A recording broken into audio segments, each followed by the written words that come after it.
After the original FAMU College of Law was shuttered by the Board of Control in 1968 to start a new law school next door at Florida State University, President Dr. Frederick Humphreys made it one of his career missions to return to law school to Florida A&M University. This would happen toward the end of his presidency in 2000. He was not alone in making this unlikely mission a reality.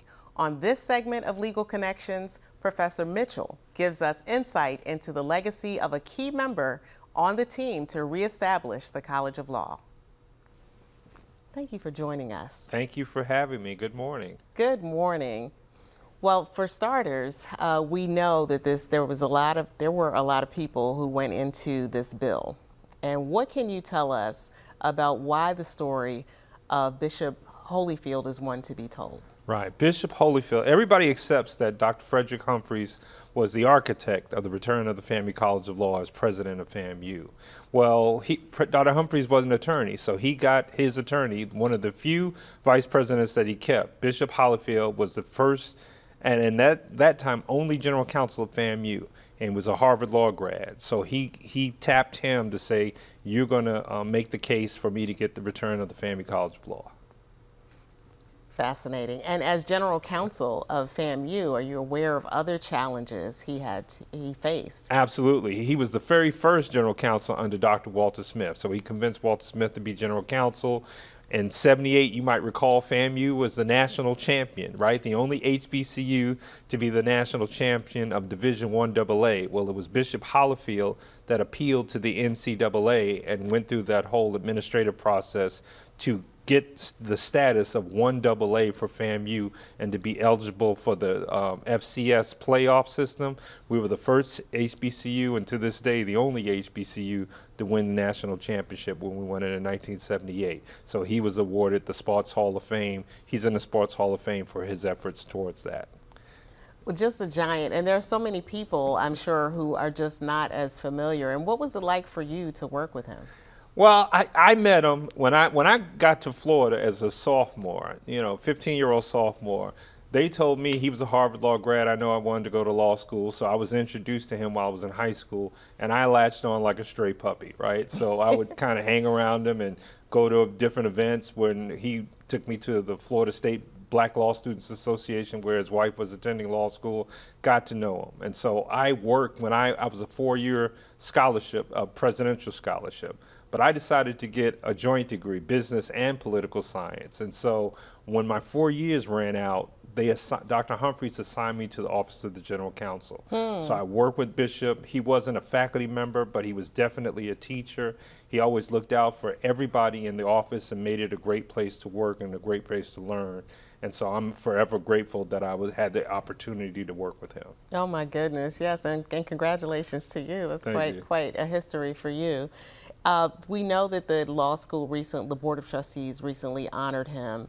Can you give us any insight as to how that came about? Right. When I talked to the Chair Deveron Givens, as to why did you give him the first Chairman's Award from him to Bishop Holifield, and he said for many years he just thought they were outstanding alumni that have done so much in history and accomplished that they were overlooked. And he knew about the story of Bishop Holifield. Bishop Holifield's portrait is at the FAMU College of Law for all the efforts he did to advocate for us to get it. And so when he knew about how Bishop advocated for the Florida Bar, the Florida Board of Bar Examiners, the National Bar Association, anybody that would listen, alumni, and made the case for us to get the law school return, he decided he was going to award him for that and other things that he had accomplished. I'm so glad they did, and I was happy to be among those to witness that. Are there any lesser known things about Bishop that you can share with us? Lesser known. If you think of Bishop, you have to think of smart. He's just so stereotypically smart, right? Bishop's story is that now we have dual enrollment and early admission. Well, he didn't graduate from FAMU before he decided, I'm ready to go to college. And so against the wishes of President Gore at the time, Reverend Miles convinced the president that this kid was so smart and he had done so much already in high school they admitted him to FAMU before he actually graduated high school, right? Really? Right. So he's on the dormitory. He's so smart. He's on the dormitory floor with folks like Ken Riley and Clarence Childs, and so smart that they're getting awards for the floor that has the highest grade point average. And he's taking he took classes from Dr. Humphreys in, I think, physics and chemistry. And he was now a social science, political science major, didn't need to take these tough classes, but he's taking calculus and all these other classes.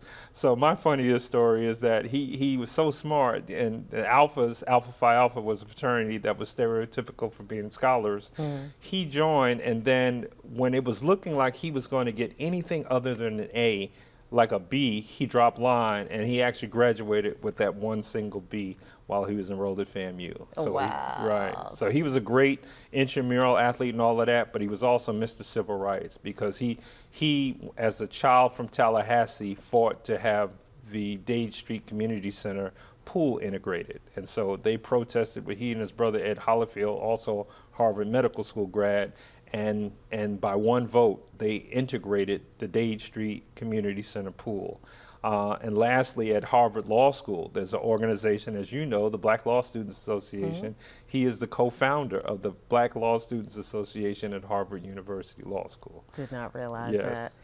We always appreciate having you on, our resident historian, and thank you for enlightening us and just sharing this valuable history, and what a talent and a name not to forget. Right. So he's a great person, and thank you for honoring my mentor. Yes, thank you. All right. Wow, we want to thank again Professor Mitchell for reminding us that typically when we reach major accomplishments in constructing the legacy of FAMU, it's often done with unsung heroes who are the right individuals for the assignment.